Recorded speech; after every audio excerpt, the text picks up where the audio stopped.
freezer!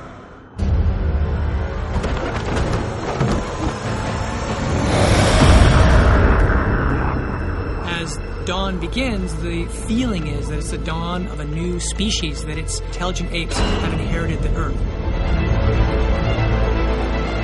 The thing that happened between Rise and our film is that Weta has taken a quantum leap forward. This film is actually, in many ways, more challenging than the first film in terms of its scope, its scale. Obviously something that was going to be huge to the success of this film, because on the last film we had fairly large arenas, but this time almost everything was outdoors. Never has it been done like this before. We decided to use 3D cameras, and really what we wanted to do was take that technology that Weta has perfected and apply it into exterior sets even more than we did on Rise. We're working, for the most part, in a less controlled environment. Motion capture works because it can see what the actors are doing, and when you're shooting in a forest full of trees, that makes it really tricky. So we had to specially arrange dozens of cameras every time we changed location just to try to be able to really accurately get the actors' performances. And the wireless cameras were great working in this kind of environment because we didn't have to worry about laying cables and maintaining cables. It gave us a lot of freedom.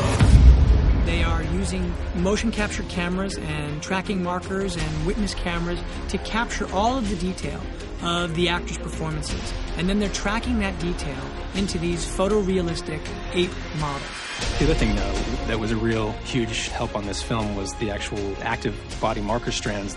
And so you could Velcro that to the performers, you know, and they could roll around, they could fight, they could do all the active stuff that they needed to do as apes. Then really a lot of it just comes into the software that we've written to help translate that after we've acquired all the information to really just more accurately understand what the actors are doing and to be able to see that. The hair simulation, the skin simulation, the moisture simulation, everything that they do in terms of the actual apes' bodies is so much more realistic. One of the big things that we have had to introduce into the pipeline that was only barely seen, you know, in the last film was this whole element of wet fur. We see the apes when they're dry, we see them when they're damp, we see them when they're kind of soaking wet. It's an incredibly complicated system.